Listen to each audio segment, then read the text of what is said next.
রাত 1:30 ঢাকার একটি পুরনো রেল স্টেশন।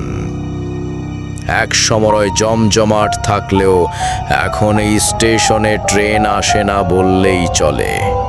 তবুও প্রতি শুক্রবার রাতে একটি ট্রেন এসে থামে। লোক মুখে বলে এই ট্রেনটা মৃত আত্মাদের জন্য। রাফি একজন ইউটিউবার, ভুতুড়ে জায়গা নিয়ে ভিডিও বানায়। সে খবর পায় এই রহস্যময় ট্রেনের। পরের শুক্রবার রাতে সে একাই যায় ওই স্টেশনে, হাতে ক্যামেরা, মুখে ভয়হীনতা। চারপাশে ঘুটঘুটে অন্ধকার, বাতাসে একটা গন্ধ, যেন পুরনো ধোঁয়া আর কাঁচা মাটি মিশে গেছে। হঠাৎ দূরে হুইসেল বাজে। আলো দেখা যায় না, কিন্তু আওয়াজ বাড়তে থাকে। রাফি দেখে ট্রেনটা ধীরে ধীরে স্টেশনে ঢুকছে, কিন্তু এই ট্রেন পুরনো দিনের। কালচে লোহার বডি, কাঠের দরজা এবং জানালায় কেউ কেউ দাঁড়িয়ে আছে। রাফি ক্যামেরা চালু করে কাছে যায়। ট্রেন থেমে যায়।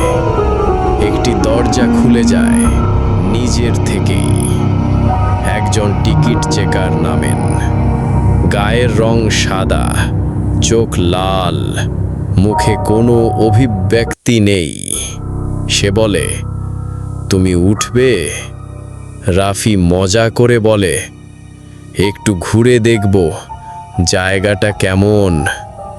সে উঠে যায়, কিন্তু ভিতরে ঢুকেই সে বুঝতে পারে ট্রেনটা জীবিতদের জন্য না।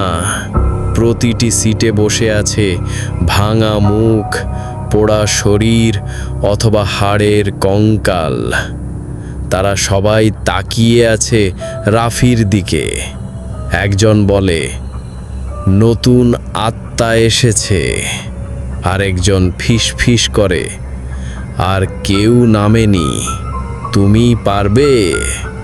রাফি দৌড় দেয় ট্রেন থেকে নামতে, কিন্তু দরজাগুলো বন্ধ। ট্রেন চলতে শুরু করে। বাইরের দৃশ্য অদ্ভুত। জানালার বাইরে রাত নয়, যেন এক বিশাল অন্ধকার গহ্বর। শেষবার ক্যামেরায় দেখা যায় রাফির চিৎকার, আর ট্রেনের নাম এন্ডলেস জার্নি 13।